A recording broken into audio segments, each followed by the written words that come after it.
शरद पवारांच्या पत्रामुळेच 2019 मध्ये राष्ट्रपती राजवट लागू झाली। देवेंद्र फडणवीसांचं एका वृत्तपत्राला दिलेल्या मुलाखतीत वक्तव्य।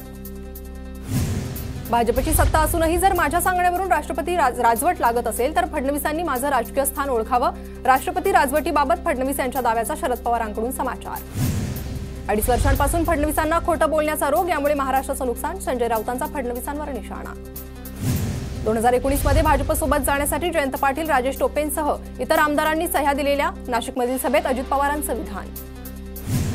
मी महायुतीचा मुख्यमंत्री पदाचा चेहरा नाही, तर प्रोटोकॉलनुसार नवीन मुख्यमंत्र्यांचा निर्णय भाजप संसदीय मंडळ घेईल। फडणवीसांचं एका वृत्तपत्राला दिलेल्या मुलाखतीत वक्तव्य। देवेंद्र फडणवीस सध्या गोंधळलेल्या मनस्थितीत ते ज्युनियर एकनाथ शिंदेंच्या हाताखाली काम करतायत। फडणवीसांना राजकीय भविष्याविषयी काही कल्पना नाही, राऊतांची टीका।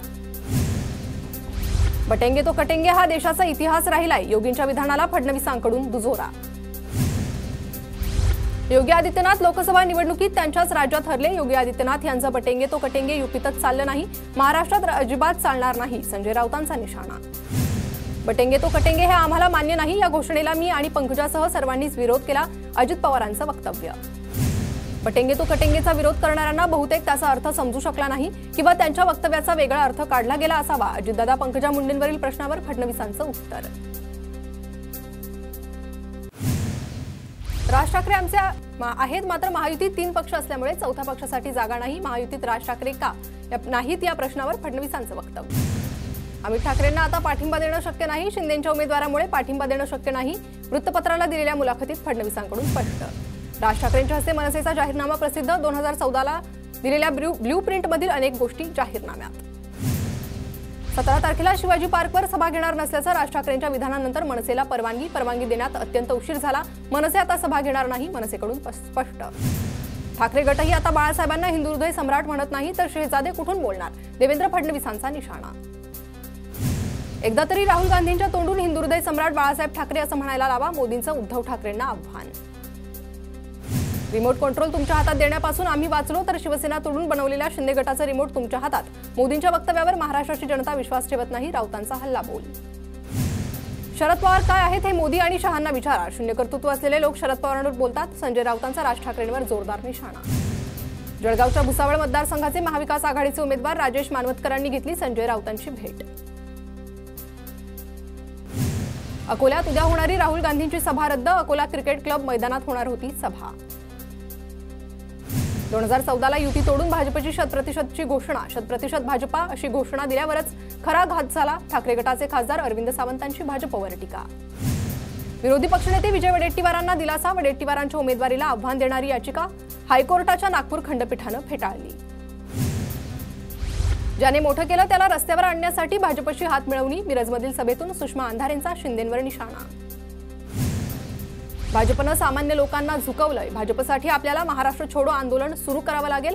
वर्ध्यातील प्रचार सभेत बोलताना रोहित पवारांची भाजपवर टीका। रत्नागिरीच्या जयगडमधील JSW हेलिपॅडवर उदय सामंत यांच्या हेलिकॉप्टरची तपासणी। सरोज पाटील यांच्याकडून अनंतराव पवारांच्या आठवणींना उजाळा, अजित पवारांचे वडील अनंतराव पवारांबाबत बोलताना सरोज पाटील भावूक।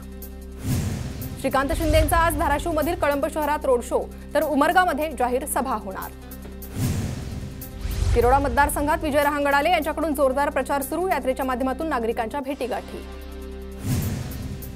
वाशिम मतदारसंघात महायुतीच्या उमेदवारांकडून जोरदार प्रचार सुरू, 10 ते 12 गावांमध्ये एकाच दिवशी जाऊन मतदारांशी संवाद।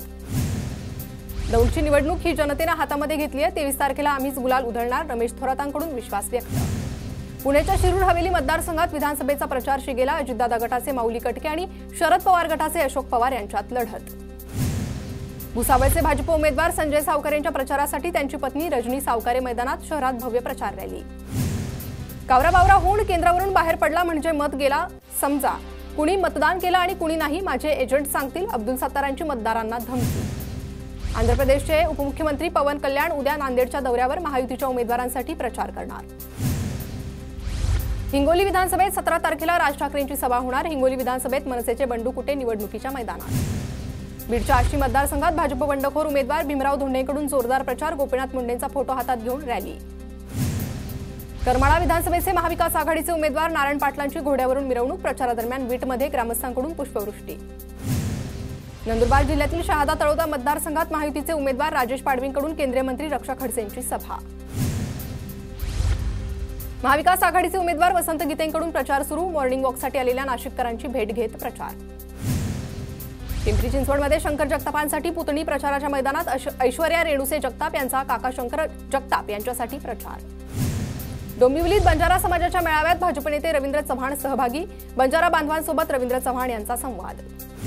नवी मुंबईच्या बेलापूर मतदारसंघातील मनसेचे उमेदवार गजानन काळेंकडून संदीप नाईक आणि मंदा म्हात्रेंना आव्हान। खुली चर्चा करण्यासाठी गजानन काळेंकडून नाईक आणि म्हात्रेंना आमंत्रण।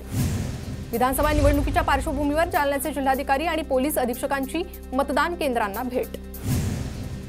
जालना जिल्ह्यात पोलीस कर्मचाऱ्यांसाठी टपाल मतदानाची व्यवस्था। जिल्ह्यातील 775 पोलीस कर्मचाऱ्यांनी बजावला मतदानाचा हक्क। महाविद्यालयातील शिक्षक आणि शिक्षकेतर कर्मचाऱ्यांना निवडणूक प्रचाराचा भाग घेण्यावर बंदी कायम। शिक्षक संघटनेची याचिका औरंगाबाद खंडपीठानं फेटाळली।